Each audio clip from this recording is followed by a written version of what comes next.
अस्सलाम वालेकुम। स्टार्ट करें हम क्लास को, सब साथ हैं यहाँ तक, करें स्टार्ट डिस्कशन। आवाज़ आ रही है सबको? स्क्रीन क्लियर है?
अच्छा देखें, इसमें वालेकुम अस्सलाम, हन्नान रफ़ीक का यहाँ पे एक क्वेश्चन है कि sir this is my first class, so please tell which chapter have you started and how much of this you have taught. अच्छा देखें हन्नान, हम तो अल्हम्दुलिल्लाह काफ़ी जो है वो टॉपिक्स कर चुके, ठीक है, लेकिन ये है कि अभी भी ऑब्वियसली स्टार्टिंग के टॉपिक्स ही चल रहे हैं। तो मैं आपको सजेस्ट ही करूँगा कि पहली बात कि आपने घबराना नहीं है, ठीक है। आप जो है वो जो टॉपिक्स ऑलरेडी हम कर चुके, ठीक है, वो आप पोर्टल से देखें। और इनके अलावा भी जो स्टूडेंट्स फर्स्ट क्लास जिनकी है, आप पोर्टल से उनको रिकॉर्डिंग्स को देखें, और कहीं भी अगर आप प्रॉब्लम फेस करते हैं तो आप मुझे देन एंड देयर जो है वो अपडेट करें, ठीक है, ताकि ये है कि हम फिर आपकी क्वेरीज को रिजॉल्व करें, ठीक है। अब जहाँ से हम स्टार्ट कर चुके हैं, ऑब्वियसली आप सी फाइनल के अंदर हैं, तो कुछ चीज़ें ऐसी हैं कि जो कैफ की होंगी तो आपको रिकॉल होती जाएंगी, तो इसलिए आप वेट ना करेंगे यार मैंने क्योंकि शुरू से नहीं दी है तो मैं अभी रुक जाऊँ, नहीं, आपने साथ साथ ही लेनी है। लेकिन अब नेक्स्ट क्लास से पहले, नेक्स्ट क्लास हमारी संडे को होगी, ठीक है, उससे पहले आप कोशिश करें कि हमारी जो अभी तक क्लासेस हो गई हैं उनको एक दफ़ा ज़रूर जो है वो सुन लें आप, ठीक है, ताकि आपके लिए बाद में प्रॉब्लम ना हो, ठीक है। एक बात तो ये थी। अच्छा, दूसरी इंटरेस्टिंग बात ये है कि हमने लास्ट क्लास में डिस्कस किया था, डिसाइड किया था कि एक क्लास में हम इस तरह से चलेंगे, दूसरे एंड से हम जो है वो कुछ जो नए टॉपिक्स हैं, देखिए हमें एक कुछ कॉर्पोरेट लॉ के वो टॉपिक्स हैं कि जो हम कुछ कर भी चुके हैं, कुछ करने भी हैं, कुछ अदर लॉज भी हैं, तो हम दो एंड से चलाएंगे आपके कोर्स को, ठीक है। मैं अपनी बात कर रहा हूँ, ठीक है, मेरी वीकली बेसिस पे जो है वो 2 क्लासेस आपके साथ शेड्यूल्ड हैं, ठीक है, बाकी शायद तारिक साहब की होती हैं। तो जो मेरी 2 क्लासेस हैं उसमें एक में तो हम इसी तरह से चलेंगे कि यार हम डायरेक्टर्स पढ़ेंगे, फिर ऑडिट पढ़ेंगे, फिर हम CCG code of corporate governance पढ़ेंगे, ठीक है, इस तरह से चलेंगे।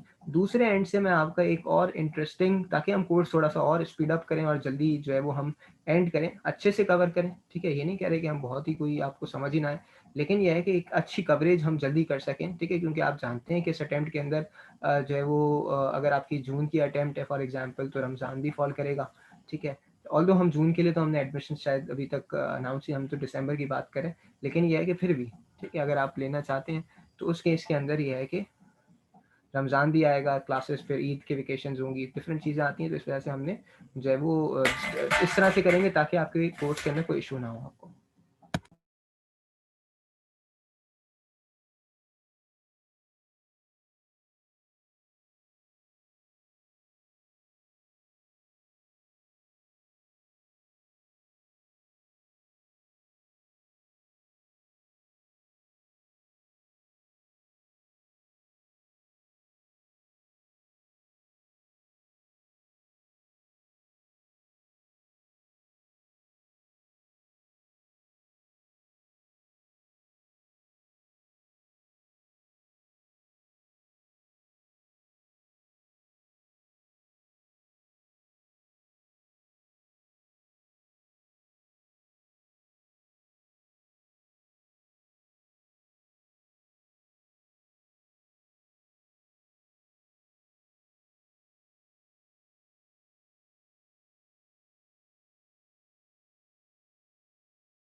चलें जी। अच्छा, मुझे थोड़ा सा बताएं, हमने सेक्शन जो है वो लास्ट क्लास के अंदर जो पढ़ा था वो हमने 177 तक पढ़ लिया था, 173 हमने और पढ़ना है ना, यहीं से हमने स्टार्ट करना है, ऐसा ही है?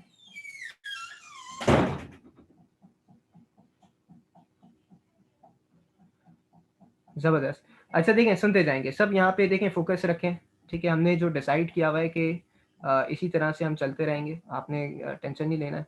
Section 173, personal liability for companies debt with a person acts while being disqualified.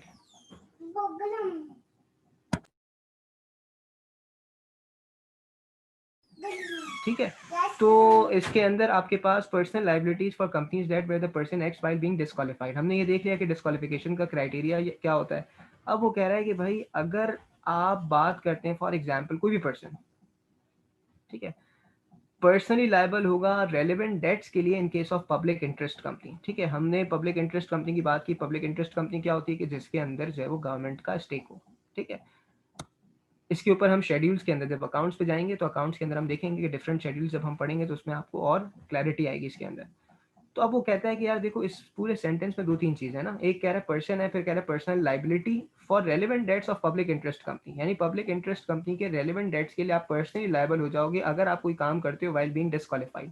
ठीक है, तो उसने कहा पहली बात, पहला केस क्या है, पहला केस ये है कि despite disqualification order under section 172 involve in the management of company. ठीक है, आप डिस्क्वालिफाइड है लेकिन फिर भी आप जो है वो मैनेजमेंट ऑफ कंपनी के अंदर इन्वॉल्व है, तो उसने कहा उसके लिए आप पर्सनली लायबल हो जाओगे। किस चीज के लिए? Relevant debts. उसने कहा रेलेवेंट डेट्स क्या है? Incurred at a time when that person was involve in the management of company.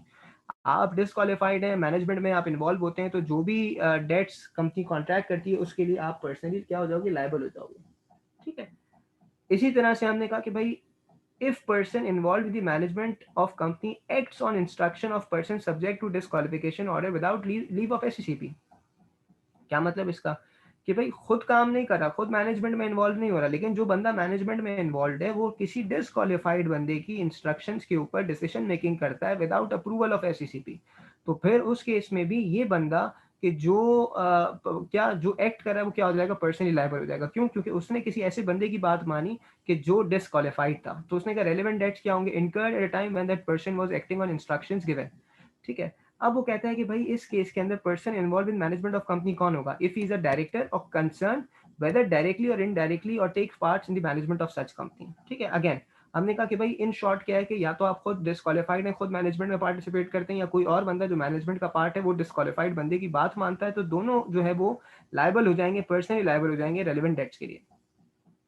ठीक है, अच्छा फिर अगर कोई ऐसा डिसीजन था जिसमें डिस्क्वालिफाइड बंदा भी है और दूसरे सही लोग भी हैं, तो उस केस के अंदर पर्सनली लायबल होगा लेकिन to the extent of proportionate amount of liability so incurred. ठीक है, क्यों? क्योंकि एक यूनानिमस डिसीजन था, हमने कहा एक बोर्ड का डिसीजन था, आपका सिंगल हैंडेडली आपने कोई डिसीजन नहीं लिया था, तो उस केस में प्रोपोर्शनेट अमाउंट के लिए आप लायबल होंगे। ठीक है, पर्सनली रिस्पॉन्सिबल का क्या मतलब है? हमने कहा jointly and severally liable with the company and plus other person so liable. ठीक है, अगेन हमने कहा कि भाई जब मैं कहता हूं कि पर्सनली लायबल, तो पर्सनली लायबल का क्या मतलब है कि आपकी जॉइंटली और सेवरली लायबिलिटी होगी आपकी। ठीक है, जो भी आपने डेट्स इनकर हुए, कंपनी और जो दूसरे पर्सन आपस में जो कॉन्ट्रैक्ट के अंदर था।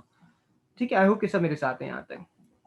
ठीक है, फिर वो कहता है सेक्शन 175 के अंदर penalty for unqualified person acting as director और चीफ एग्जीक्यूटिव। उसने कहा पेनल्टी लेवल 1 स्केल की जाए वो पेनल्टी होगी आपके पास। ठीक है, अब यहाँ से थोड़ा सा जो है वो एक डिफरेंट इंडिपेंडेंट डायरेक्टर्स के ऊपर डिस्कशन जो है वो स्टार्ट होगा। ठीक है, अगर आप सब मेरे साथ हैं तो मैं स्टार्ट करूं डिस्कशन।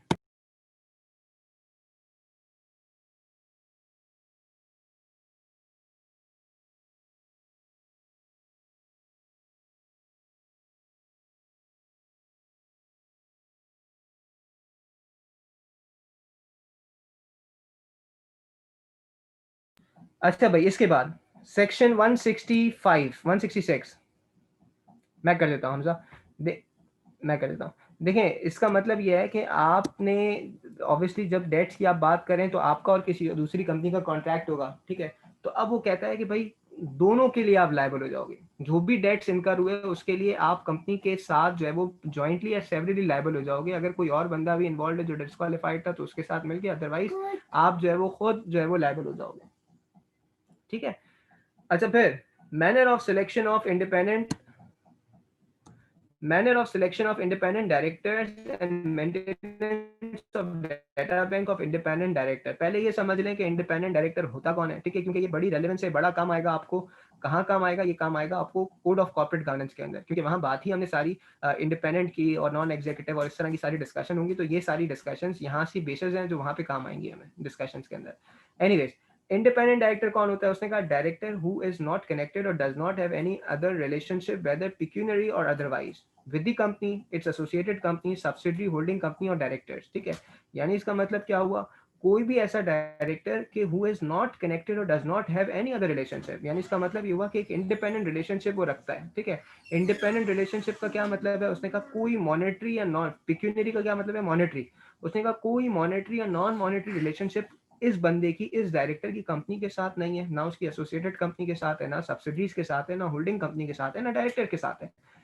एंड के साथ कह रहे हैं, साथ साथ। ठीक है, ये एक इंडिपेंडेंट बिजनेस जजमेंट देने के लिए भी जो है वो कैपेबिलिटी रखता है। क्यों? क्योंकि इसका कोई कॉन्फ्लिक्ट ऑफ इंटरेस्ट नहीं है। ठीक है, अगर आपका कॉन्फ्लिक्ट ऑफ इंटरेस्ट हो, ठीक है, तो ऑब्वियसली कि अभी कल ही की बात है कि मेरी एक जो है वो ICAP के सीनियर ऑफिशियल से जो है वो डिस्कशन हो रही थी। ठीक है, तो मैं उनको यही कह रहा था कि इस दफ़ा जो जिस तरह से क्योंकि ऑब्वियसली कैफ के अंदर भी हम देखते हैं काफ़ी सारे बच्चे हैं, आप में से बहुत सारे तो शायद फर्म्स के अंदर हों। ठीक है, तो उनसे मैं ये कह रहा था कि भाई ये हमने क्या किया है कि आपने कि भाई इंडस्ट्री को भी हम कह रहे हैं आर्टिकल्स करें, फर्म से भी कह रहे हैं, लेकिन कोई फिर भी नंबर ऑफ हायरिंग्स जो है वो ले ही नहीं रहे। ठीक है, कि भाई आप इनको बाउंड तो करें कि बच्चों को लें। ठीक है, क्यों? क्योंकि बच्चे तो कैफ क्वालिफाई करके बेचारे ख्वार हो रहे हैं।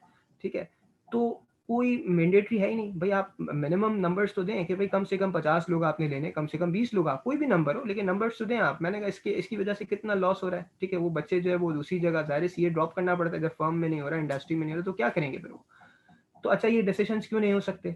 क्यों? क्योंकि हमारी काउंसिल के अंदर ऐसे लोग बैठे हुए हैं, ठीक है, कि जो खुद फर्म के अंदर है। ठीक है, मतलब कॉन्फ्लिक्ट ऑफ इंटरेस्ट की बात है ना। हमने कहा भाई तो डिसीजन मेकिंग कैसी सही होगी? ठीक है, जब आप रिप्रेजेंट कर रहे हैं उस चीज को जिसको अपने बारे में डिसीजन तो कोई नहीं कर सकता ना। ठीक है, तो ये हर जगह का इशू है।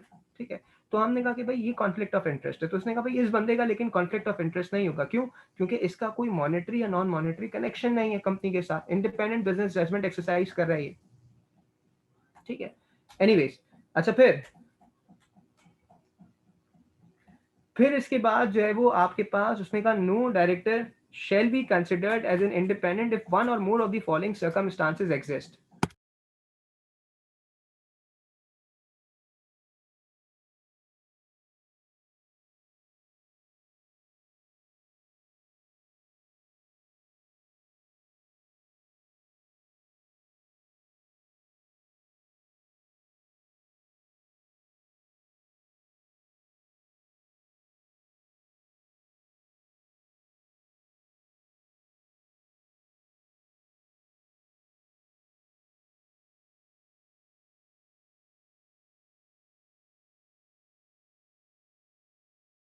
ठीक है, अब वो सर्कमस्टांसेस के अंदर कौन कौन से सर्कमस्टांसेस बता रहा है? वो कह रहा है कोई भी एक हो जाए या एक से ज्यादा हो जाए तो फिर आप जो है वो इंडिपेंडेंट कंसिडर नहीं किए जाएंगे। कौन कौन से आपके पास सर्कमस्टांसेस हैं? उसने कहा नंबर 1, अगर आप किसी कंपनी के एम्प्लॉई हैं या इसकी सब्सिडीज के एम्प्लॉई हैं या इसकी होल्डिंग कंपनी के एम्प्लॉय रहे, ठीक है, तीनों में से किसी के भी एम्प्लॉय रहे, कितने कितने टाइम पीरियड में, इन लास्ट 3 years, तो फिर आप ये ना कहें कि आप इंडिपेंडेंट हैं।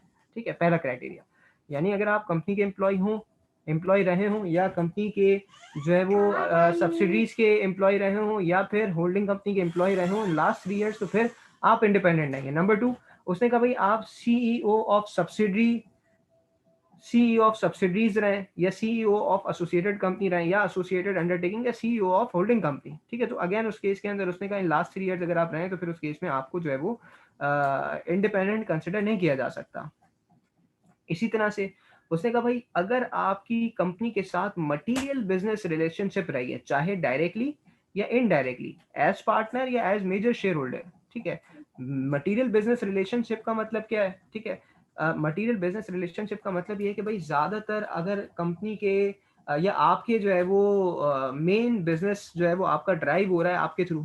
ठीक है, तो फिर इसका मतलब क्या हुआ कि आपकी एक बड़ी बिजनेस रिलेशनशिप रही है। कैसे रही है? हमने कहा आप या तो पार्टनर हैं, आप मेजर शेयर होल्डर हैं, ठीक है, या फिर डायरेक्टर हैं। मेजर शेयर होल्डर कौन होता है? उसने कहा जिसके पास सब्सटैंशियल शेयर होल्डिंग हो। सब्सटैंशियल शेयर होल्डिंग का मतलब क्या होता है? जिसके पास 10% या इससे ज्यादा की वोटिंग शेयर्स हो इन पेड अप कैपिटल, चाहे डायरेक्टली या इनडायरेक्टली। तो उसने कहा कि फिर आप जो है वो कंसिडर क्या किए जाएंगे, आप जो है वो मेजर शेयर होल्डर कंसिडर किए जाएंगे। तो अगेन हमने कहा 3 क्राइटेरिया हो गए। पिछले 3 सालों में ना आप एम्प्लॉय रहे हो, ना आप सीईओ रहे हो, ना ही आपकी जो है वो मटेरियल बिजनेस रिलेशनशिप रही हो, ठीक है। तो फिर उस केस के अंदर हमने कहा कि अगर आपकी रही है पिछले 3 सालों में, तो फिर एज अ रिजल्ट आप जो है वो कंपनी के लिए इंडिपेंडेंट कंसिडर नहीं हो सकते आप, ठीक है। लेकिन उसने कहा भाई अगर मैं बात करता हूं पब्लिक सेक्टर कंपनी की, ठीक है, तो in case of 1, 2 and 3, if public sector company the time of 2 years, not 3 years, यानी जो 3 साल लेके वो 2 साल हो जाएंगे, ठीक है। Including independent director in public sector company shall not be in service of Pakistan statutory body or any other body or institution owned or controlled by government, ठीक है। अगेन हमने कहा कि भाई अगर आप अपने आप को इंडिपेंडेंट कहना चाहते हैं तो पब्लिक सेक्टर कंपनी जैसे फॉर एग्जांपल हमने कहा कि भाई पीआईए, ठीक है। तो हमने कहा भाई इस केस के अंदर आपके पास जो है वो अगर आप साथ साथ पब्लिक सेक्टर कंपनी के डायरेक्टर बनना चाहते हैं और डायरेक्टर वो भी कौन से इंडिपेंडेंट डायरेक्टर, ठीक है, तो फिर आप इनकी सर्विस में, ठीक है, आप जो है shall not be in the service of Pakistan या कोई भी स्टैट्यूटरी बॉडी एसईसीपी एफबीआर या एनी बॉडी और इंस्टीट्यूशन ओन्ड और control by government. National bank में काम कर रहे, कौन ओन करता है? गवर्नमेंट ओन करती है। तो उसने कहा कि फिर आप इंडिपेंडेंट कंसिडर नहीं हो सकते पब्लिक सेक्टर कंपनी के लिए, ठीक है। आई होप सब मेरे साथ है।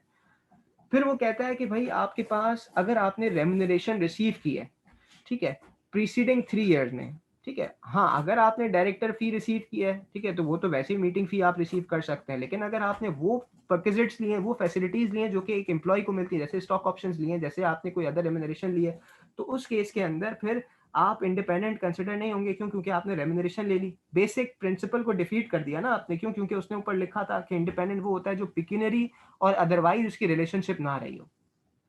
इसी तरह से उसने कहा कि भाई अगर आप क्लोज रिलेटिव हैं, ठीक है, किसके क्लोज रिलेटिव हैं? Of companies promoters, companies directors या कंपनीज मेजर शेयर होल्डर्स, ठीक है। तो उसने कहा अगेन कि आप फिर इंडिपेंडेंट नहीं हो सकते। क्यों? क्योंकि अगर आप कंपनी के डायरेक्टर के ही रिलेटिव हैं, ठीक है, फॉर एग्जाम्पल एक डायरेक्टर है कंपनी का और उसकी स्पाउस जो है वो इंडिपेंडेंट डायरेक्टर बनना चाहती है, तो नहीं बन सकती। क्यों? क्योंकि दोनों रिलेटिव हो गए, ठीक है, स्पाउस उसमें।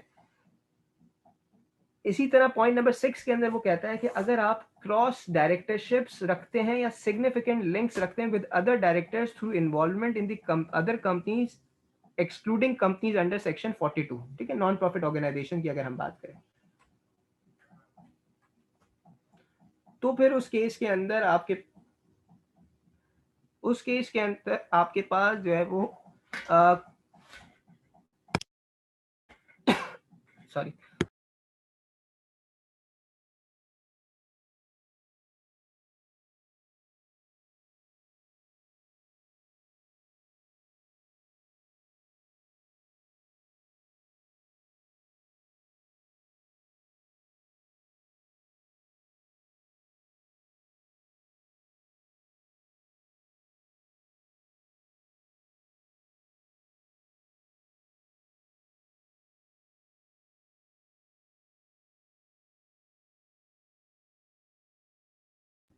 ठीक है। तो क्रॉस डायरेक्टरशिप्स की जब हम बात करते हैं या सिग्निफिकेंट लिंक्स, ठीक है, तो उसने कहा अगर आप, वही बात होगी ना, एक तरफ उसने कहा कि अगर आप क्लोज रिलेटिव हैं, दूसरी तरफ वो कह रहा है कि भाई अगर आप जो है वो फॉर एग्जांपल जो है वो क्रॉस डायरेक्टरशिप। अच्छा, क्रॉस डायरेक्टरशिप का क्या मतलब है सुनेंगे। फॉर एग्जांपल एक बंदा एक कंपनी के अंदर जो है वो इंडिपेंडेंट डायरेक्टर है, दूसरी कंपनी के अंदर एग्जीक्यूटिव डायरेक्टर है, यानी एक जगह पे पेरोल पे है, दूसरी जगह पे इंडिपेंडेंट है। अच्छा भाई दूसरा बंदा जो है वो उसी कंपनी में एक में एग्जीक्यूटिव है और दूसरी में इंडिपेंडेंट है। तो उसने कहा इसका मतलब क्या हुआ कि ये दोनों क्रॉस डायरेक्टरशिप रखते हैं। एक जगह दूसरा बंदा दूसरे को प्रोटेक्ट कर रहा होगा। भाई कंपनी एक्स के अंदर जो है वो हो सकता है कि independent director mister A mister B को प्रोटेक्ट करें, और कंपनी वाई के एक्स मतलब वाई के अंदर क्या हो, मिस्टर बी जो है वो मिस्टर ए को प्रोटेक्ट करें, ठीक है। तो एज अ रिजल्ट क्या हुआ, उसने कहा कि इसको मैं कहता हूं कि क्रॉस डायरेक्टरशिप्स रखना। अगर आप क्रॉस डायरेक्टरशिप्स रखते हैं तो फिर उस केस के अंदर you cannot be considered as an independent director. Point number 7, served on the board of company for 3 consecutive term, ठीक है, और 2 in case of public sector company, ठीक है। फॉर एग्जाम्पल हमने कहा भाई आपने 3 कंसेक्यूटिव, यहाँ पे लिखा हुआ भी है ना, 11 12 13 एक टर्म हो गया, फिर 14 15 16 एक टर्म हो गया, फिर 17 18 19 एक टर्म हो गया, ठीक है। अब 3 टर्म्स तक अगर आपने कर दिया तो फिर इसके बाद जो टर्म आ रही है उसमें आप इंडिपेंडेंट कंसिडर नहीं हो सकते, यानी 20, 21, 22 के अंदर आप इंडिपेंडेंट कंसिडर नहीं होंगे। हाँ, after lapse of one term, यानी अगर आपने ये टर्म छोड़ दी 20, 21, 22 वाली, तो फिर उसके बाद से फिर से आप इंडिपेंडेंट डायरेक्टर बन सकते हैं। ठीक है। अच्छा, फिर नॉमिनी डायरेक्टर जो हमने ऊपर पढ़ा था, स्पेशल इंटरेस्ट वाला और क्रेडिटर वाला, एक्सेप्ट नॉमिनेटेड बाय गवर्नमेंट। ठीक है, अगर आप नॉमिनी डायरेक्टर हैं, लेकिन अगर आपको जो है वो इसका मतलब नॉमिनी डायरेक्टर क्योंकि किसी के इंटरेस्ट को रिप्रेजेंट कर रहा होता है तो इंडिपेंडेंट कैसे रहा, लेकिन अगर गवर्नमेंट को रिप्रेजेंट कर रहा है तो उसने कहा फिर नॉमिनी डायरेक्टर इंडिपेंडेंट डायरेक्टर बन सकता है। ठीक है। अच्छा, फिर वो कहता है independent director elected in the manner under section 159, वही इलेक्शन ऑफ डायरेक्टर जो हमने पढ़ा था कि भाई हर बंदे के पास वोट्स होंगे, वोट को मल्टीप्लाई करेंगे, number of director fix by the board, फिर जितने चाहे वोट सारे सबको एक साथ दे दे या डिस्ट्रीब्यूट कर दे। ठीक है, ये सारी चीजें हम पढ़ चुके। Independent director elected in manner under section 159 and statement of material facts annexed to the notice of the general meeting called for this purpose shall indicate justification for selecting individual as candidate for independent director। ठीक है, again हमने कहा अगर आप किसी बंदे को independent director बनाना चाहते हैं तो फिर उसकी आपने मतलब सारी जो चीजें हैं वो आप डिस्क्लोज करें ना, कि किस तरह से आप समझते हैं, जस्टिफिकेशन क्या है कि किस तरह से आप समझते हैं, यानी ये किस तरह समझते हैं। आप ऊपर सारी चीजें बताएंगे कि भाई ना रेम्यूनरेशन लिए, ना एम्प्लॉय रहा है, ना सी हो रहा है, सारी चीजें आप बताएंगे। फिर अब उसने कहा कि देखें इंडिपेंडेंट डायरेक्टर्स के लिए हम क्या करते हैं, हम जो है वो एक इंस्टीट्यूट बनाएंगे। ठीक है, maintenance of data bank of independent directors. ठीक है, maintenance of data bank of independent directors. ठीक है, उसने कहा भाई आपके पास जो है वो पहली बात SECP shall notify the name of the institute maintaining the data bank। ठीक है, यानी एक डाटा बैंक बनेगा, किसके उसमें क्या होगा, नेम्स, एड्रेसेस एंड क्वालिफिकेशंस होंगे, किन लोगों के, वो लोग के जो एलिजिबल हैं या विलिंग है to act as the independent director. ठीक है। अच्छा, वो इंस्टीट्यूट कौन सा है, हमने कहा वो इंस्टीट्यूट है Pakistan institute of corporate governance. ठीक है, ये जो है वो नोटिफाई किया गया SECP की तरफ से कि ये क्या करता है, ये जो है वो अपने पास एक डाटा बैंक बना के रखता है। Pakistan institute of corporate governance क्या करेगा कि अपने पास एक डाटा बैंक बना के रखेगा, जिसके अंदर वो क्या करेगा, सारे वो लोग जो इंडिपेंडेंट डायरेक्टर्स हैं या बन सकते हैं, एलिजिबल हैं, उनके बारे में यहाँ पे चीजें लिखेगा वो। ठीक है, responsibility of exercising due diligence before selecting a person of independent director shall be on the person making the appointment. Obviously, for example अगर मैं आपको सेलेक्ट करता हूँ एज एन इंडिपेंडेंट डायरेक्टर, ठीक है, तो ये इसमें मेरी मिस्टेक नहीं है कि आप इंडिपेंडेंट हैं या नहीं है। ठीक है, इसमें आपकी मिस्टेक होगी। फॉर एग्जाम्पल अगर मैं आपको सेलेक्ट कर रहा हूँ, ठीक है, तो आप इंडिपेंडेंट हैं या नहीं है, तो मैं आपको रिस्पॉन्सिबल अकाउंट फॉर नहीं करूंगा, मैं रिस्पॉन्सिबल हो जाऊंगा उस केस के अंदर। मैं कर देता हूँ, रुक जाए, मैं करता हूँ। ठीक है, तो इसका मतलब क्या हुआ, इसका मतलब ये हुआ कि भाई आपके पास वो बंदा जो अपॉइंट हो रहा है वो उसकी गलती नहीं है, गलती किसकी है, जो अपॉइंट कर रहा है, उसकी रिस्पॉन्सिबिलिटी थी कि चेक कर ले कि बंदा इंडिपेंडेंट है या नहीं है। तो इंडिपेंडेंट है नहीं है, कैसे चेक करेगा, ऑब्वियसली हमने कहा जो ये सारी चीजें उससे चेक करेगा। Individual selected from the data bank only after is consent in writing. ये तो वैसे भी हमने कहा किसी भी बंदे को, डायरेक्टर को अगर आप डायरेक्टर बना दें तभी आप उससे कंसेंट लेते हैं। ठीक है, manner and procedure of selection of independent directors on the data bank specified by the SECP। General बात, requirements of the data bank may be relaxed by SECP। ठीक है, अगेन एक जनरल पॉइंट है। तो इसका मतलब क्या हुआ, हमने कहा इन शॉर्ट के भाई SECP के पास पावर है कि वो एक इंस्टीट्यूट बनाए जिसके अंदर जो है वो किसी को भी जो है वो एम्पावर करे कि वो क्या कर सकता है।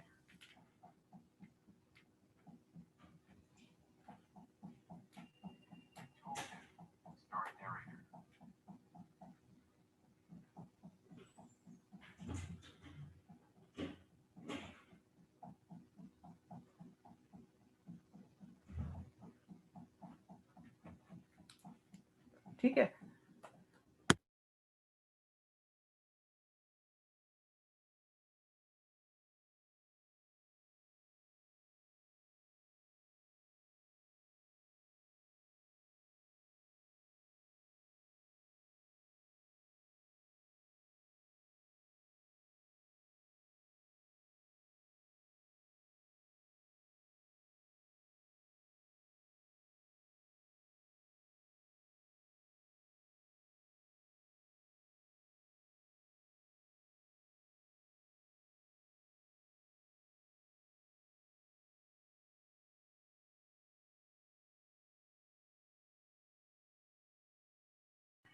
अच्छा भाई, फिर आपके पास, अच्छा मैं मरियम साथ हैं आप, साथ में तो मैं रिपीट कर दूं इसको।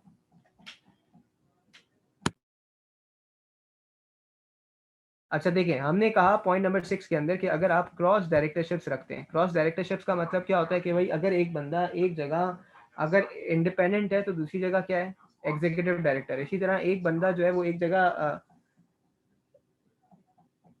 एग्जीक्यूटिव है, ठीक है, तो दूसरी जगह क्या है, इंडिपेंडेंट है। तो हमने कहा एज अ रिजल्ट क्या हुआ, दोनों एक दूसरे के इंटरेस्ट को कंपनीज के अंदर, दो डिफरेंट कंपनीज के अंदर प्रोटेक्ट कर सकते हैं। तो इसका मतलब क्या हुआ कि ये क्रॉस डायरेक्टरशिप्स रखते हैं।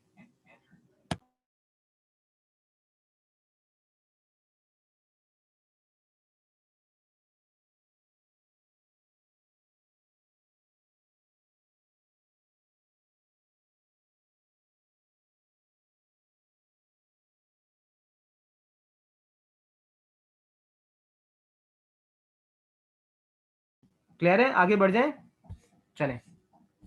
अच्छा भाई, अब एक जर्नल बात कर रहा है, नो पर्सन।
देखो, डायरेक्टर वो होता है जो डायरेक्टर बन गया होता है। प्रपोज डायरेक्टर कौन होता है? हमने कहा भाई प्रपोज डायरेक्टर वो है कि जो नॉमिनेट किया गया है, ठीक है। No person shall be appointed, nominated, referred as director, chief executive और प्रपोज डायरेक्टर और चीफ एग्जीक्यूटिव। प्रपोज क्या है कि अभी वो रेकमेंड नहीं हुआ, आप ऐसे ही जो है वो बताए जा रहे हैं सबको कि भाई ये डायरेक्टर है, ठीक है। आप ये नहीं कह सकते, कब तक नहीं कह सकते, अनलेस आपने उसकी इन राइटिंग कंसेंट ऑब्टेन ना कर ली हो, ठीक है। और फिर हमने कहा कि भाई जहां आप उसकी अपॉइंटमेंट कर रहे हैं उसकी कंसेंट भी साथ साथ आप फाइल करेंगे। जिस तरह ऑडिटर की कंसेंट जरूरी है, वैसे ही डायरेक्टर को डायरेक्टर बोलने से पहले, चीफ एग्जीक्यूटिव को चीफ एग्जीक्यूटिव बोलने से पहले या बनाने से पहले या नॉमिनेशन से पहले उनकी जो कंसेंट ऑब्टेन करना मैंडेटरी है, ठीक है।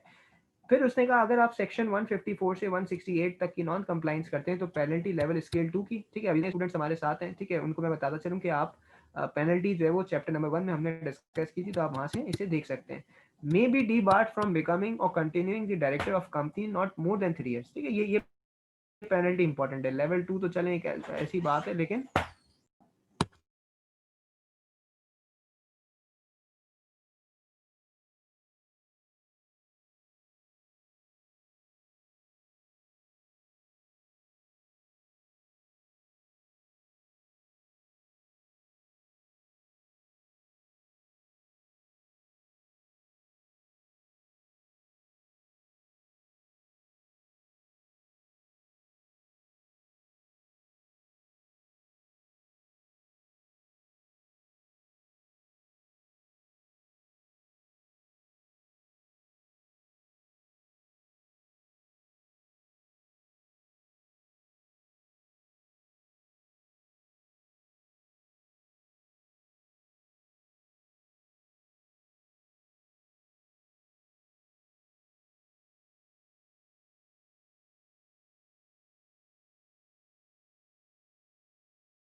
अच्छा जी, इसके बाद वो कहता है कि भाई अगर मैं बात करता हूँ रिस्ट्रिक्शन ऑन डायरेक्टर्स रेम्यूनरेशन की, सुनते जाएंगे यहाँ पे। ठीक है, तो उसने कहा डायरेक्टर की रेम्यूनरेशन कौन डिसाइड करेगा। ठीक है, एक तो बात कि रेम्यूनरेशन में क्या क्या चीजें आती हैं। हमने कहा रेम्यूनरेशन में आएगा डायरेक्टर की फी, अगर कोई एक्स्ट्रा सर्विस दे रहा है तो उसकी फीस आएगी।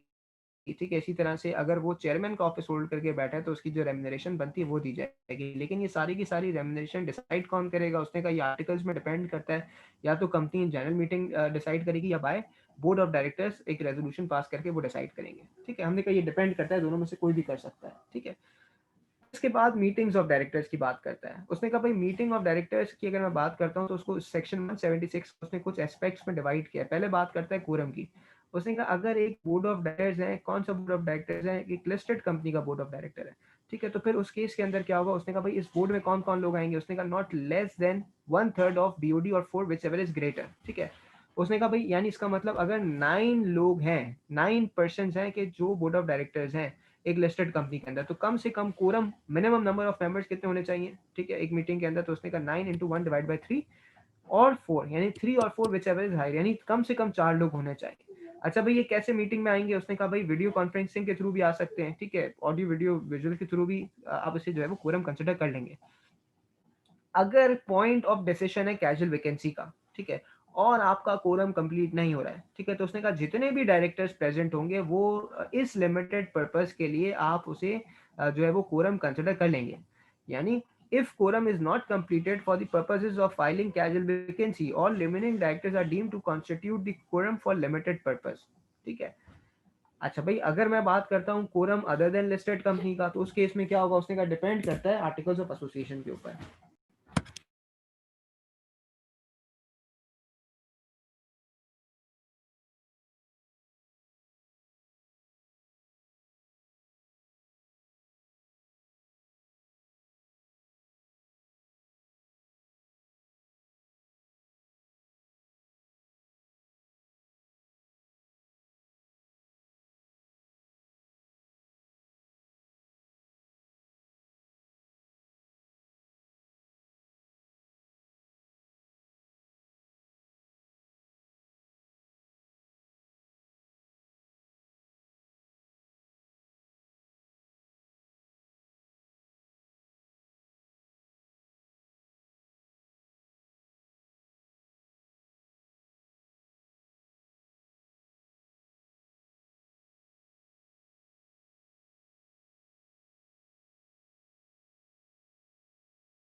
चलें, अच्छा फिर इसके बाद फ्रीक्वेंसी क्या होगी। अगर एक पब्लिक कंपनी है, ठीक है, पब्लिक कंपनी में लिस्टेड अनलिस्टेड दोनों आ जाती है, तो उसने कहा भाई एटलीस्ट इन अ क्वार्टर आपने जो है वो हर साल जो है वो अपनी मीटिंग, यानी साल में 4 दफा आपने मिलना है। ठीक है, अच्छा फिर records and resolutions of board of directors meeting की अगर हम बात करते हैं, ये बात हम पहले मीटिंग्स के अंदर भी कर चुके हैं। अब हम डायरेक्टर्स के एस्पेक्ट से बात करें। पहले मेंबर्स के एस्पेक्ट से बात की, अब डायरेक्टर्स के एस्पेक्ट से बात करें कि भाई records of resolution and meetings of board of directors. ठीक है, उसने कहा नंबर 1 सर्कुलर रेजोल्यूशन जो है वो और minutes of the meeting of board of directors या कमेटी की मीटिंग जो होगी कितने टाइम तक आपने मेंटेन करनी है। उसने कहा for 10 years at registered office in physical form और परमानेंटली इन इलेक्ट्रॉनिक फॉर्म।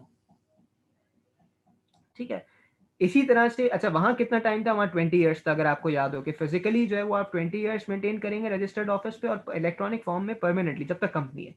ठीक है, इसी तरह से मिनट्स की अगर हम बात करते हैं, उसने कहा कि भाई अगर आपने मिनट्स बनाए इसका मतलब क्या है कि मीटिंग जो है वो ड्यूली कॉल्ड भी हुई, हेल्ड भी हुई और कंडक्टेड भी हुई, यानी उसके सारे जो प्री रिक्विजिट्स थे वो आपने सारी चीजों को कंप्लाई किया अगर मिनट्स बन गए। ऑथेंटिकेटेड बाय चेयरमैन, ठीक है, ऑफ सेम और next meeting is equals to evidence of meeting. Obviously हमने कहा भाई अगर किसी मीटिंग पे ऑथेंटिकेशन आ जाए चेयरमैन की, ठीक है, तो इसका मतलब यह है कि कंक्लूसिव एविडेंस है कि मीटिंग कंडक्ट हुई थी।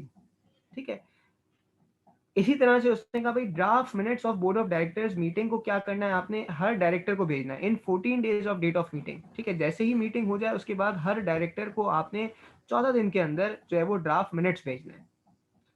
क्या circular resolution board of directors के अंदर भी पास हो सकता है। तो यहाँ पे लॉ कहता है जी हाँ बिल्कुल यहाँ पे भी पास हो सकता है। कैसे होगा। उसने कहा अप्रूव्ड बाय ऑल डायरेक्टर्स या committee of directors entitled to receive the notice of meeting of directors या कमेटी ऑफ डायरेक्टर्स। ठीक है, इसका मतलब वहाँ पे आपके पास, आपको याद होगा कि भाई हमने बात की थी कि मेंबर्स के अंदर भी हो सकता है, ठीक है? यहाँ पे भी हो सकता है, यहाँ पे भी किस तरह से होगा कि भाई सर्कुलर रेज़ोल्यूशन का क्या मतलब है कि ज़रूरी नहीं है कि आप हर दफ़ा डायरेक्टर्स की मीटिंग कॉल करें। आप क्या करें, आप रेज़ोल्यूशन लें और आप सर्कुलेट कर दें। हर डायरेक्टर उसको पढ़ेगा, उस पे साइन करेगा। जब सबने साइन कर लिया, इसका मतलब क्या है कि सिग्निफाइड हो गया, तो फिर रिवोक नहीं हो सकता। अप्रूव कर लिया गया, यानी रेज़ोल्यूशन पास कर लिया गया। It is as good as कि आपने मीटिंग कॉल की है, ठीक है, बोर्ड ऑफ डायरेक्टर्स की। और फिर मिनट्स का पार्ट बनाया जाएगा, लेकिन मीटिंग तो कॉल नहीं हुई, तो मिनट्स का पार्ट कैसे बनाया जाएगा? उसने कहा जो नेक्स्ट मीटिंग होगी उसके जो मिनट्स होंगे उसके अंदर इसे इनकॉर्पोरेट कर लिया जाएगा। ठीक? सब मेरे साथ हैं यहाँ तक? आगे बढ़ जाएँ हम यहाँ से?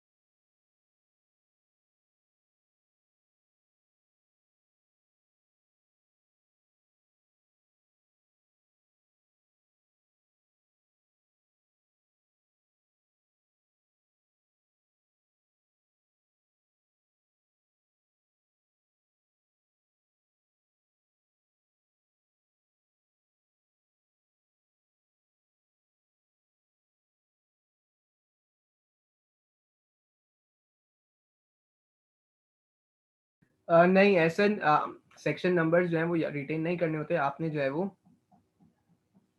सिर्फ़ टेक्स्ट जो है वो याद रखना है, और वो भी इतना याद रखें कि अगर कोई चीज़, मतलब आपको जो जो इम्पोर्टेंट चीज़ें, इम्पोर्टेंट एस्पेक्ट्स हैं, वो सारी चीज़ें याद हों।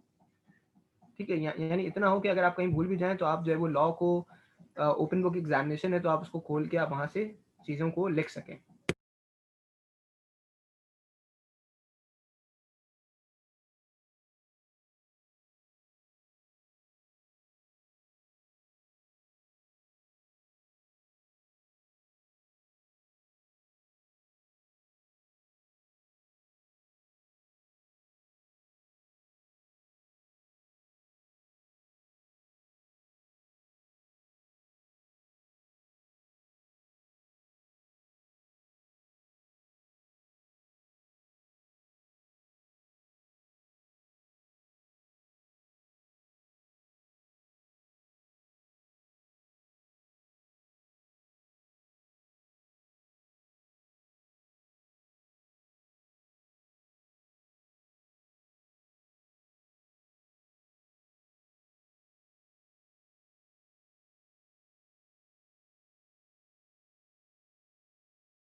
अच्छा, duties, liabilities and powers of director. ठीक है, अब हम इस टॉपिक को जो है वो ऑलमोस्ट अब कंक्लूड करने की तरफ बढ़ रहे हैं। ठीक है, सबका फोकस यहाँ पे रहेगा। सेक्शन 204। ठीक है, अब वो यहाँ पे बेसिक सेक्शन है कि भाई एक डायरेक्टर की रिस्पॉन्सिबिलिटी क्या होगी, क्या डायरेक्टर की, क्योंकि देखें रिस्पॉन्सिबिलिटी है विद अकाउंटेबिलिटी, है ना? अगर आपको पावर्स दी गई हैं तो उसके साथ साथ अकाउंटेबिलिटी भी होगी। आपकी ड्यूटीज़ क्या है आपकी? उसने कहा भाई नंबर 1, आपने जो है वो आर्टिकल्स को फॉलो करना है। नंबर 2, कंपनी के जो भी ऑब्जेक्ट्स हैं उनको आप प्रमोट करेंगे। ठीक है? नंबर 3, कॉन्फ्लिक्ट ऑफ इंटरेस्ट की सिचुएशन से अवॉइड करेंगे। ठीक है? इसी तरह से कंपनी के एसेट्स का, कंपनी की चीज़ों का या अपनी पोजीशन का अनड्यू एडवांटेज या गेन नहीं ऑब्टेन करेंगे आप। ठीक है? इसी तरह से आप जो भी जजमेंट्स पास करेंगे वो क्या करेंगे, आप इंडिपेंडेंट जजमेंट्स देंगे। ठीक है? हर डिसीजन को सेंसिबली एक रिसर्च के साथ एक इन्फॉर्म डिसीजन मेकिंग करेंगे आप। ठीक है? इसी तरह से आप अपने ऑफिस को असाइन नहीं कर सकते कि अपनी जगह किसी और को बिठा के चले गए, ये काम नहीं कर सकते, ये करेंगे तो ये वॉइड होगा। ठीक है।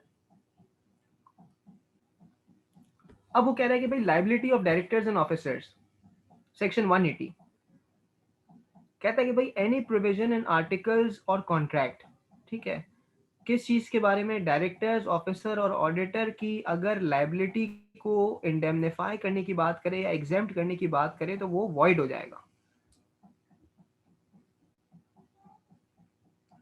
ठीक है, डायरेक्टर की, ऑफिसर की, ऑडिटर की रिस्पॉन्सिबिलिटी क्या है कि वो हर चीज को ड्यू डिलिजेंस के साथ काम करें ना, नेग्लिजेंस नहीं होनी चाहिए उसमें। अगर उन्होंने ब्रीच ऑफ ट्रस्ट किया है, ब्रीच ऑफ ड्यूटी किया है और आपकी उनकी वजह से कोई लाइबिलिटी अराइज हो और वो लाइबिलिटी उनको आप वेव ऑफ करने की बात करें तो लॉ कहता है ये नहीं कर सकते, कोई भी प्रोविजन, कोई भी आर्टिकल, कोई भी कॉन्ट्रैक्ट उनकी लाइबिलिटी को वेव ऑफ नहीं कर सकता। ठीक है। एक्सेप्शंस क्या है सुनेंगे कि भाई अगर कंपनी ने क्या किया कि अगर किसी ऑफिसर की वजह से कोई लाइबिलिटी अराइज हो रही है और अगर कंपनी ने उसको इंश्योरेंस करवा ली उसकी, ठीक है, तो उसने कहा इंश्योरेंस करवाना अलाउड है। इंश्योरेंस में क्या होगा कि अगर उनकी वजह से कोई लाइबिलिटी आएगी तो कंपनी उसको इंश्योरेंस के थ्रू हेज कर रही है, उसने कहा इंश्योरेंस करना अलाउड है। या फिर अगर थर्ड पार्टी को कंपनी इंडेमनीफाई करती है, ठीक है, फॉर एग्जांपल ऑफिसर्स की वजह से जो है वो कंपनी की ऊपर लाइबिलिटी आ गई, ठीक है, थर्ड पार्टी कह रही है, वेंडर ए कह रहा है कि भाई आप हमें ये अमाउंट पे करें। अब क्या कंपनी जो है वो थर्ड पार्टी को इंडेमनीफाई कर सकती है? उनको तो कर सकती है, इंश्योरेंस भी करवा सकती है, लेकिन इन डायरेक्टर्स को जो है वो छोड़ेगी नहीं। ठीक है, इनको जो है वो एग्जेम्प्ट और इंडेमनीफाई नहीं करेगी। क्यों? क्योंकि इनकी रिस्पॉन्सिबिलिटी ये थी कि नेग्लिजेंस ना करें, डिफॉल्ट ना करें, breach of trust, breach of duty ना करें। ठीक है। हाउएवर उसने कहा कि भाई कंपनी इनको क्या करेगी, चैलेंज करेगी, कोर्ट में लेके जाएगी।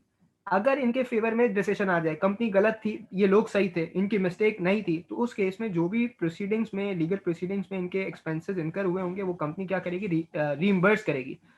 अदरवाइज जो है वो खुद बेयर करेंगे सारे एक्सपेंडिचर्स को।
नहीं, थर्ड पार्टी देखो, क्या नाम है मरियम, देखें इसके अंदर आपके पास जो है ना थर्ड पार्टी, अगर कंपनी जो है वो थर्ड पार्टी को इंडेमनीफाई कर रही है, ठीक है, क्यों? क्योंकि उनको मतलब हमारे ऑफिसर्स, हमारे डायरेक्टर, हमारे ऑडिटर की ऐसे उनको लॉस हुआ, उसने कहा ये अलाउड है।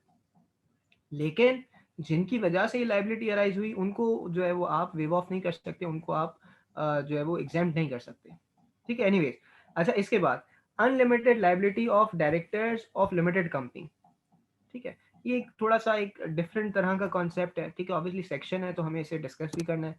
अब वो कह रहा है कि भाई एक लिमिटेड कंपनी है, लिमिटेड लाइबिलिटी वाली कंपनी है, लेकिन उनके डायरेक्टर्स की लाइबिलिटी अनलिमिटेड हो सकती है। तो उसने कहा हो सकती है अगर एमओए में लिखा हो, मेमोरेंडम में अगर लिखा है तो हो सकती है। साथ साथ उसने कहा दो दो चीजें, या तो आप फ्रेश अपॉइंटमेंट कर रहे हैं या आप ऑलरेडी एक डायरेक्टर अपॉइंटेड है उसकी लाइबिलिटी को अनलिमिटेड करना चाह रहे हैं। अगर आप फ्रेश अपॉइंटमेंट कर रहे हैं तो आपने क्या करना है, आप उसकी कंसेंट ले लें, उसको बता दें आने से पहले कि भाई आपकी लाइबिलिटी क्या होगी, अनलिमिटेड होगी। ठीक है, अगर वो अग्री करता है तो बनाए, नहीं अग्री करता है तो ना बनाए।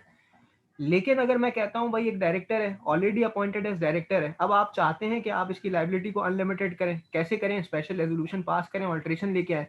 तो उसने कहा ये उसी वक्त हो सकता है जब आप इसकी कंसेंट ले लें।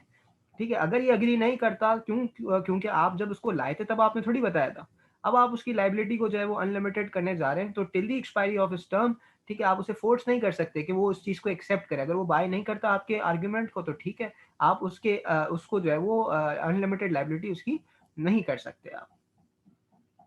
इसके बाद जो आपके पास सेक्शंस हैं, ठीक है, अब वो कहता है कि भाई सेक्शन 184 के अंदर बात करता है prohibition regarding making political contributions. Obviously हमने कहा कंपनी का कोई भी एसेट या कंपनी की कोई भी अमाउंट जो है वो किसी भी पॉलिटिकल पार्टी के लिए या पॉलिटिकल पर्पजेस के लिए नहीं हो सकती। ठीक है, अगर ऐसा होता है तो फिर क्या होगा, जो भी डायरेक्टर या ऑफिसर ऐसा करता है तो फिर उस केस में उसको इम्प्रिजनमेंट होगी 2 साल के लिए और फाइन हो सकता है 1 मिलियन का। इसी तरह से कंपनी जो है वो मेंबर्स को गिफ्ट्स डिस्ट्रीब्यूट नहीं कर सकती किसी भी मीटिंग के अंदर। ये ना हो कि भाई आपने जो है वो जो मेंबर्स की मीटिंग हुई उसमें आपने लोगों को गिफ्ट देना स्टार्ट कर दिया, उसने कहा नहीं कर सकते। इसके बाद इसके बाद वो कहता है restriction on non cash transactions involving directors.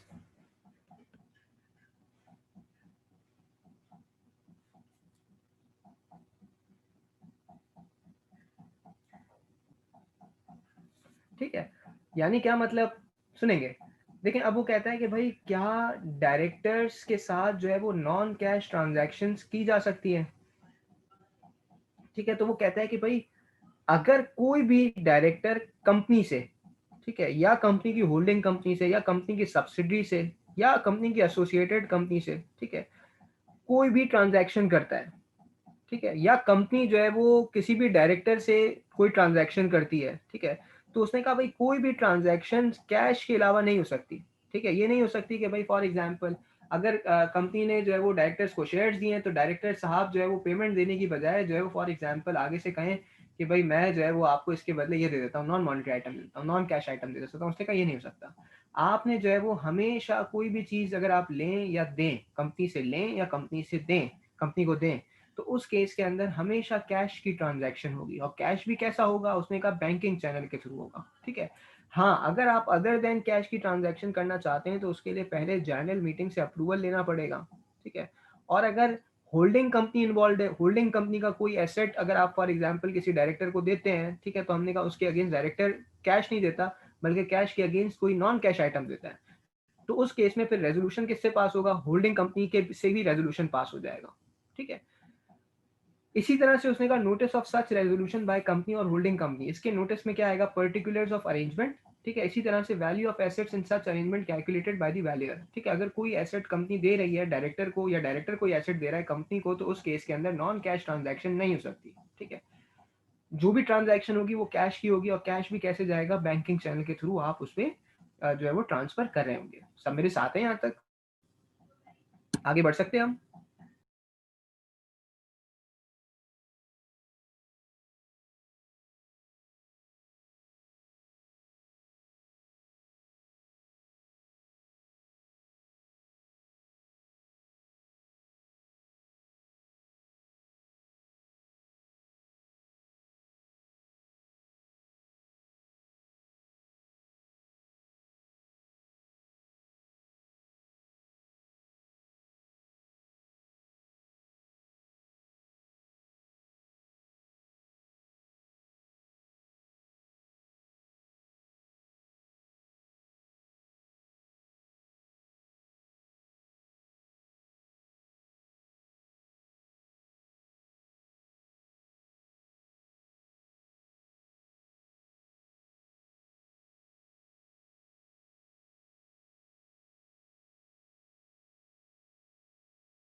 चलें जी, आगे बढ़ूं मैं।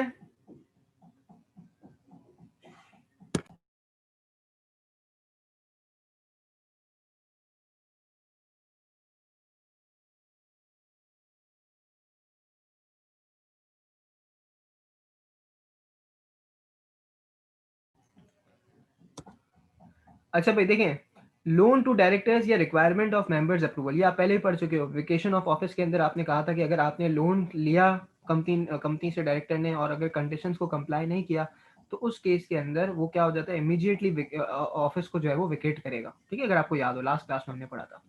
अब वो कह रहा है कि भाई केसेस कौन से, प्रोहिबिशन क्या है। उसने कहा not to make a loan. ठीक है, कौन नहीं करेगा, ठीक है, कंपनी की बात कर रहे हैं ना। किसे नहीं देना है, डायरेक्टर या उसके रिलेटिव को कंपनी लोन नहीं देगी। ठीक है, क्यों, क्योंकि हमने कहा डायरेक्टर है कंपनी का या उसकी होल्डिंग कंपनी का। ठीक है, नहीं दे सकती। ठीक है, इसी तरह से नंबर 2 उसने क्या कहा कि नॉट गिविंग गारंटी और provide security in connection with the loan given. ठीक है, किसे, डायरेक्टर को या उसके रिलेटिव को। ठीक है, क्यों, क्योंकि बंदा जो है वो डायरेक्टर है कंपनी का। ठीक है, नहीं कर सकते आप ये काम। ठीक है,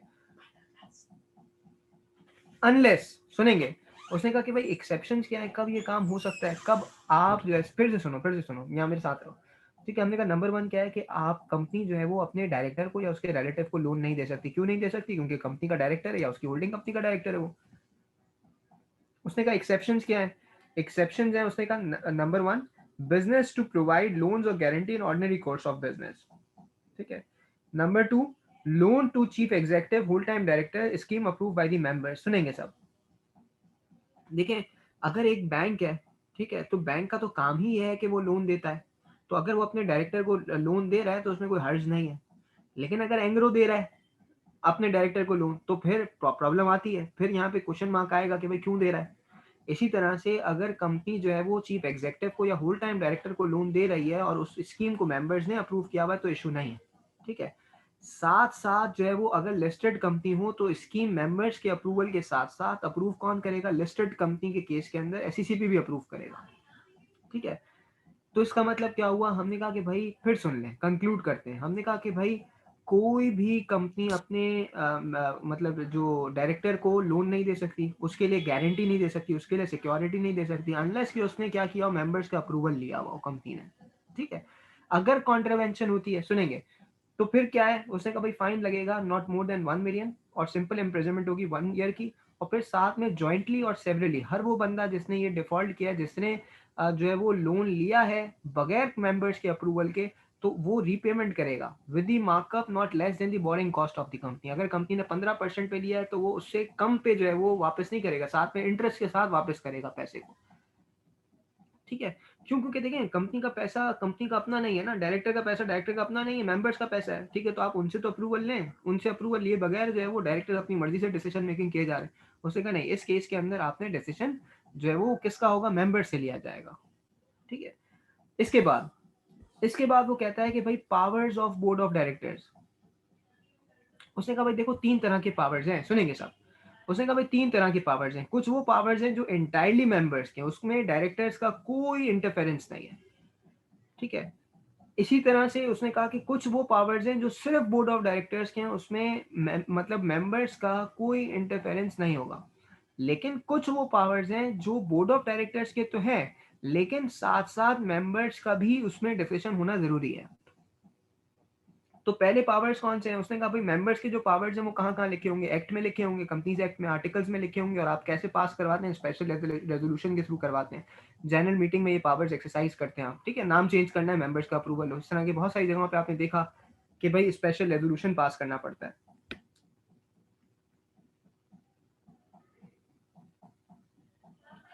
अब यहाँ पर सुनेंगे, अब उसने कहा कि भाई ये पहली बात है। दूसरी बात क्या है, उसने कहा भाई बोर्ड ऑफ डायरेक्टर्स की बात अगर हम करें, इनके पास कौन से पावर्स हैं, ये पावर्स एक्सरसाइज कैसे करेंगे। उसने कहा भाई ये रेजोल्यूशन पास करेंगे बोर्ड ऑफ डायरेक्टर्स की मीटिंग के अंदर। अच्छा भाई पावर्स कौन कौन से हैं, सुनते जाएंगे। उसने कहा नंबर 1, अगर ये चाहें तो शेयर इशू करें, इनका पावर है। अगर ये चाहें तो डिबेंचर्स, ठीक है, डेट सर्टिफिकेट्स इशू करें, इनका पावर्स है। अगर ये चाहें तो मनी जो है वो बोरो करें, ठीक है, पैसे लें किसी भी कम बैंक से, फॉर एग्जांपल, उन्होंने कहा ये इनका पावर है। अगर ये चाहें तो किसी भी फंड्स के अंदर इन्वेस्ट करें, ये इनका पावर है। अगर ये चाहें तो लोन दें। ठीक है, देखें लोन देने का मतलब क्या होता है, लोन देने का मतलब ये नहीं होता भाई, फॉर एग्जाम्पल सुनेंगे सब यहाँ मेरे साथ हैं, मैंने अपने 1000 रुपए बैंक में रखवाए, अगले दिन चला गया बैंक के पास, मैं बैंक से मैंने 1000 रुपीज विड्रॉ किए, अब बैंक कह रहा है आपने तो मुझसे लोन लिया है, ठीक है, तो भाई लॉ कहता है आप आइसोलेशन में ट्रांजैक्शन को क्यों देखते हो कि मैंने विड्रॉ किया है, ठीक है, नहीं ये वो अमाउंट था ये जो ऑलरेडी मैं डिपॉजिट करवा चुका था, तो लॉ कहता है मेक लोन्स का मतलब क्या है, मेक लोन्स का मतलब ये deposit of money in bank and subsequent withdrawal shall not be deemed as borrowing of money, ठीक है, ये तो बंदे का अपना पैसा था जो उसने रखवाया था, ठीक है।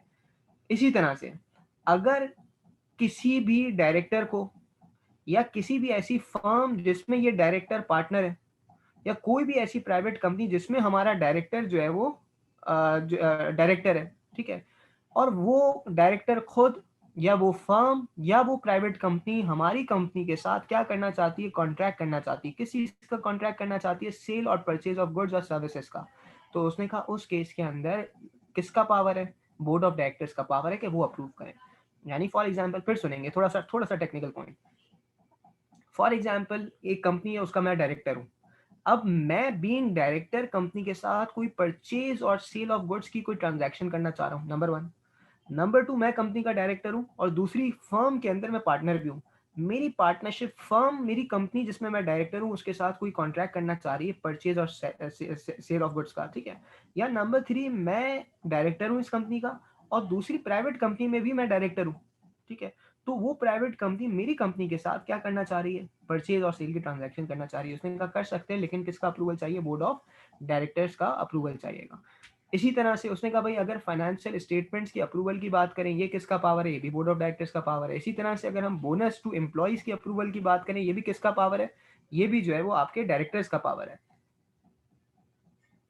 इसी तरह से अगर कंपनी जो है वो कैपिटल एक्सपेंडिचर इनकर करना चाहती है किसी भी सिंगल आइटम के लिए, ठीक है, single item of more than ₹1 million, या कोई भी फिक्स एसेट बेचना चाहती है, 1 लाख से ज्यादा का फिक्स एसेट बेचना चाहती है या 1 मिलियन से ज्यादा की कैपिटल एक्सपेंडिचर करना चाहती है, तो फिर उस केस के अंदर बोर्ड ऑफ डायरेक्टर्स का रेजोल्यूशन पास होना जरूरी है। ये कहाँ लिखा हुआ है, ये लिखा हुआ है companies general provision and forms rules 1985, ठीक है। ये अब आपके कोर्स का पार्ट नहीं है लेकिन ऑब्वियसली हमने कहा क्योंकि ये अब ये तो नहीं लिख सकते एज में भी स्पेसिफाइड, ठीक है, तो ये स्पेसिफाइड जो चीज़ हुई हुई है वो आपको बताना ज़रूरी है। तो इसलिए ये कैपिटल एक्सपेंडिचर सिंगल आइटम के ऊपर अगर आप करना चाहते हैं, for example plant and machinery के ऊपर, तो हमने कहा भाई 1 मिलियन से ज़्यादा है तो डायरेक्टर का अप्रूवल होगा।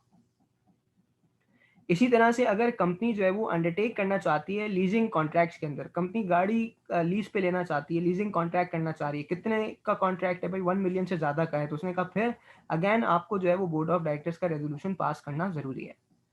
इसी तरह से डिविडेंड्स के अंदर हमने देखा था कि भाई इंटरिम डिविडेंड पे किसका अप्रूवल जाता है, ठीक है, फाइनल पे तो रेकमेंड करते हैं, अप्रूव करती है जनरल मीटिंग, लेकिन इंटरिम पे अप्रूवल ही किसका जाता है, बोर्ड ऑफ डायरेक्टर्स का, तो उसने कहा ये भी बोर्ड ऑफ डायरेक्टर्स का पावर है।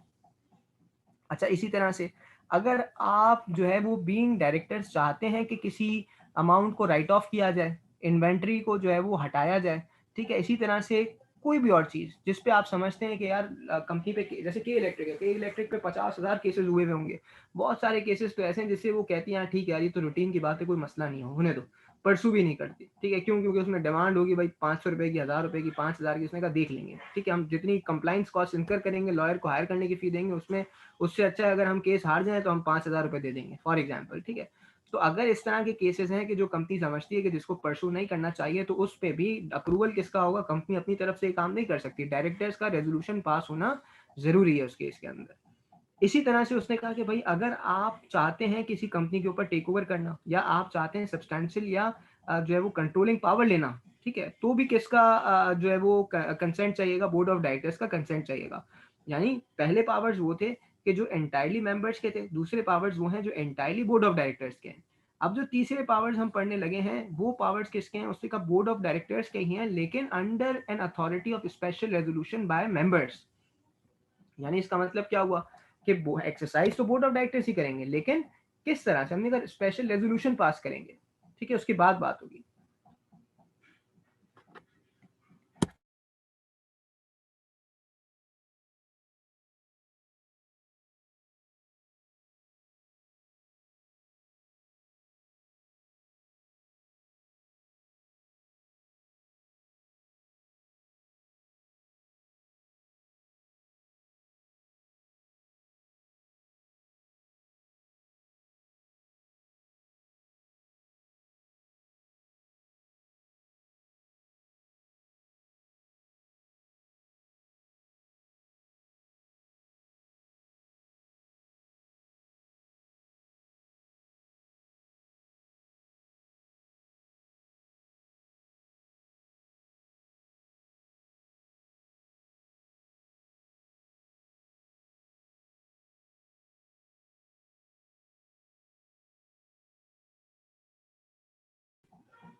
ठीक है, आवाज आ रही है सबको?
अच्छा देखें, मुझे जल्दी से कोई कंफर्म कर देता है कि आपको आवाज़ क्लियर आ रही है? मुझे लग रहा है कि एक आध बच्चे को शायद प्रॉब्लम आ रही है।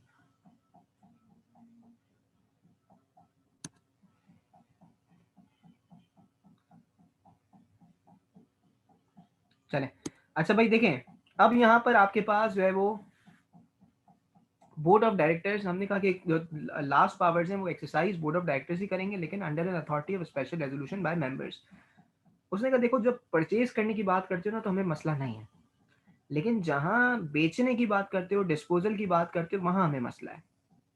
ठीक है, क्या मसला है आपको? ठीक है, तो उसने कहा कि भाई जहां आप सेल करने की, लीज करने की या डिस्पोज ऑफ करने की बात करते हो किसी भी अंडरटेकिंग को या किसी भी साइजेबल पार्ट को, ठीक है, तो हमें इशू है। उसमें आप पहले मेंबर से पूछो, फिर बोर्ड ऑफ डायरेक्टर्स अपना जो है वो कंसेंट अगर देना चाहते हैं तो मेंबर्स की अप्रूवल जरूरी है उसके इसके अंदर। ऐसे ही बिजनेस को आप जो है वो मतलब किसी भी अंडरटेकिंग को या किसी भी साइजेबल पार्ट को ऐसे बेच नहीं सकते अनलेस कि कंपनी का काम ही हो कि वो बाय करती है सेल करती है, बाय करती है सेल करती है, डिफरेंट बात है। अब अंडरटेकिंग क्या होती है और साइजेबल पार्ट क्या होता है सुनेंगे। अंडरटेकिंग होती है, उसने कहा भाई अगर किसी भी कंपनी के अंदर फॉर एग्जांपल मेरे टोटल एसेट्स जो हैं वो 100 रुपए के हैं, ठीक है, और इन 100 रुपए के एसेट्स में से मेरी 20% से ज्यादा की नेट एसेट्स जो है वो नेट वर्थ जो है किसी जगह पर है, ठीक है, तो वो मेरे लिए क्या हो जाएगी? अंडरटेकिंग हो जाएगी। ठीक है, यानी सुनेंगे, जैसे फॉर एग्जांपल अगर 100 मेरे पास नेट एसेट्स हैं 1000, ठीक है, और मैंने एक कंपनी में इस 1000 में से 300 रुपए मैंने एक जगह इन्वेस्ट किए हुए, तो इसका मतलब क्या हो गया? ये इन्वेस्टमेंट मेरे लिए क्या बन जाएगी? अंडरटेकिंग बन जाएगी। क्यों? क्योंकि कंपनी जो है वो मोर देन 20% ऑफ नेटवर्थ और नेट एसेट है वो किसमें एक्वायर किए हुए, उसने इस इन्वेस्टमेंट में डाले हुए। या फिर हमने कहा कंपनी की जितनी टोटल इनकम है उसमें से 25% जो है वो कंपनी का उस जगह से आए, किसी भी जगह से आए, तो हमने कहा फिर इसका मतलब क्या हो गया? इसका मतलब ये हो गया कि कंपनी के लिए वो चीज़ क्या बन जाएगी? वो कंपनी के लिए अंडरटेकिंग बन जाएगी। और अंडरटेकिंग को अगर आप बेचना चाहते हो, लीज पे देना चाहते हो, तो उसके लिए पहले मेंबर्स और डायरेक्टर्स दोनों का कंसेंट, यानी अगर डायरेक्टर्स ये काम करना चाहते हैं तो मेंबर्स से पूछ लें, अप्रूवल लें उनसे। ठीक है, अच्छा भाई साइजेबल पार्ट क्या होता है? ठीक है, साइजेबल पार्ट ये है कि किसी भी क्लास ऑफ एसेट्स के अंदर, फॉर एग्जांपल हमने कहा भाई नॉट 25% और more than of value of assets in that class as per the audited financial statements of the, ठीक है, प्रीसीडिंग फाइनेंशियल ईयर। क्या मतलब इसका?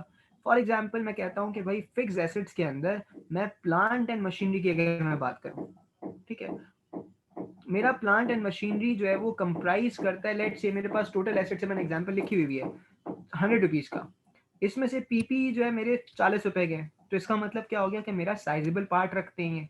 अब अगर मैं साइजेबल पार्ट को बेचने जा रहा हूँ तो इसका मतलब मैं अपना एक एक साइजेबल बड़ी चीज़ बेचने जा रहा हूँ, तो उसके लिए डायरेक्टर अपने ओन पे डिसीजन ना लें, इसमें मेंबर्स का स्पेशल रेजोल्यूशन जरूर पास करवाएं।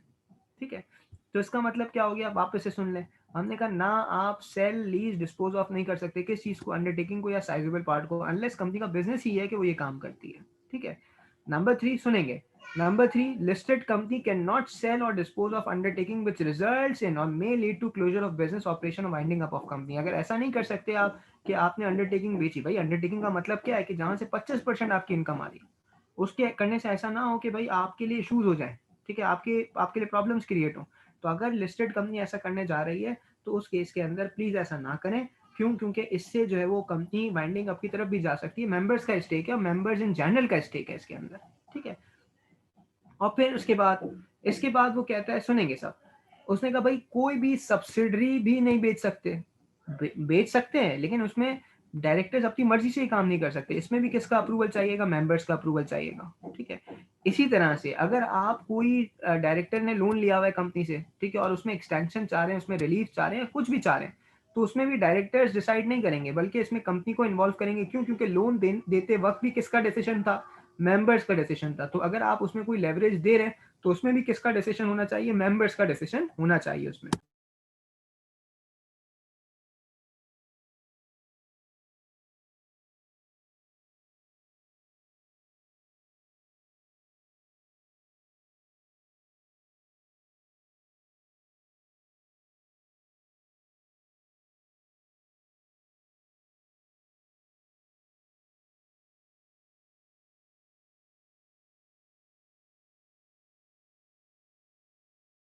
अच्छा, अब एक एसआरओ है, ठीक है, एसआरओ 1227, ठीक है, इसके अंदर वो कहता है कि अगर आप जो है, if dispose by listed company and its subsidy then the notice of meetings shall state. ठीक है, ऑब्वियसली कि अगर एक लिस्टेड कंपनी की बात करें या लिस्टेड कंपनी की सब्सिडी की बात करें और लिस्टेड कंपनी या उसकी सब्सिडी कोई साइजेबल पार्ट या अंडरटेकिंग निकाल रही है तो उसमें उसकी कॉम्प्रिहेंसिव डिटेल्स देगी। जिस मीटिंग के अंदर मेंबर से आपने अप्रूवल लेना है उससे पहले जब आप नोटिस भेजेंगे उनको, तो उसमें आप जो है वो उनको डिटेल्स में बताएंगे कि भाई एसेट क्या है, कितनी वैल्यू का है, क्यों बेचना चाहते हैं, इससे कोई आपके ऑपरेशंस पे इफेक्ट तो नहीं आएगा, ये सारी चीज़ें जो है वो आप डिस्क्लोज कर रहे होंगे। ठीक है, एनीवेज।